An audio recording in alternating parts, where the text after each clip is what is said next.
भौमितिक आकृत्यांचा अभ्यास केलेला आहे यापूर्वी, जसे की त्रिकोण असेल, चौकोन असेल, वर्तुळ असेल. आणखी कोणकोणत्या अशा आकृत्या आहेत तुम्हाला माहीत असणाऱ्या? हात वर करायचं, उत्तर सांगायचं. आयत, त्रिकोण, इष्टिकाची. छान, बसा खाली. आकृत्यांच्या प्रकारांमध्ये आणखी एक प्रकार असा आहे बघा, बंदिस्त आकृती. बंदिस्त आकृती कशाला म्हणायची?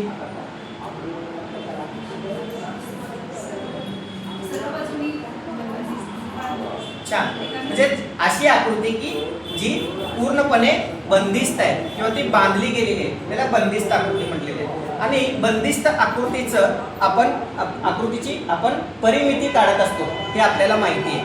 तर त्यातलाच तुम्ही हे अभ्यास केलाय, तर आपण त्यातलाच एक पुढचा भाग जो आहे तो आयताची परिमिती आता बघणार आहोत.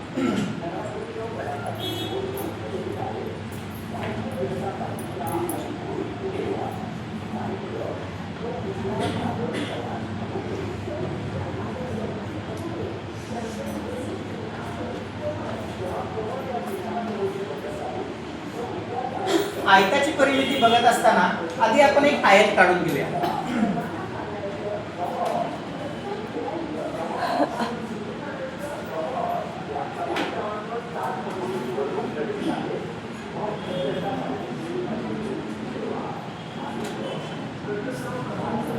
आयत काढत असताना सर्वप्रथम आपल्याला 4 बिंदू हे प्लॉट करून घ्यावे लागतील किंवा नोंदवावे, इथं आपल्याला काढून घ्यावे लागतील आणि बरोबर ते परत आपल्याला जोडून घ्यायचे.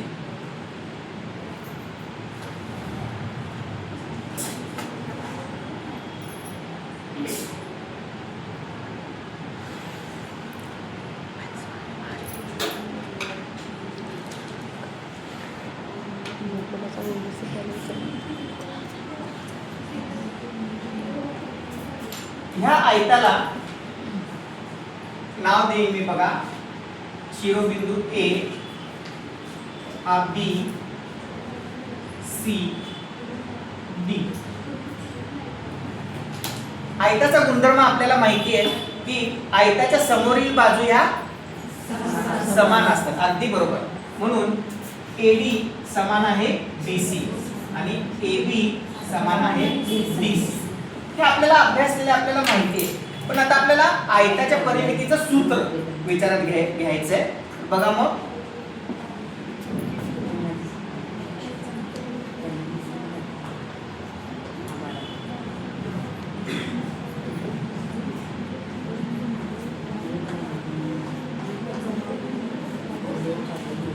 आयताची परिमिती बरोबर सर्व बाजूंची बेरीज.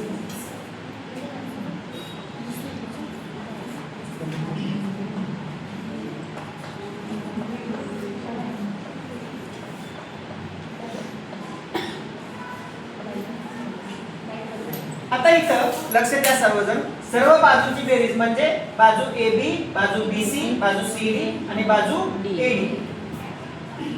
त्यालाच आपण काय म्हणतोय? आता ही जी आहे ती लांबी आणि ही रुंदी, बरोबर आहे?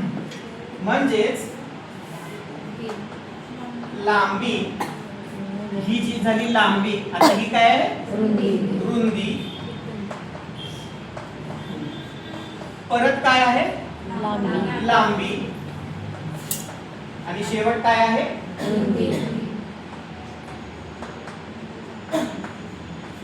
आपण आत्ताच जो नियम बघितला होता, समोरासमोरील बाजू ह्या समान असतात. म्हणून आपण काय करतोय बघा, ही लांबी आणि लांबी समान आहेत आणि रुंदी आणि रुंदी समान आहे. म्हणून आपण काय करतो बघा,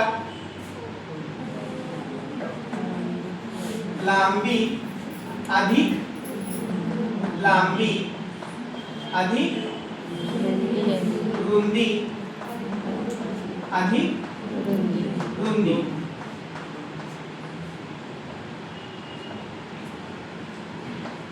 आता यालाच थोडं आपण सूत्राच्या भाषेमध्ये विचारात घेणार आहोत.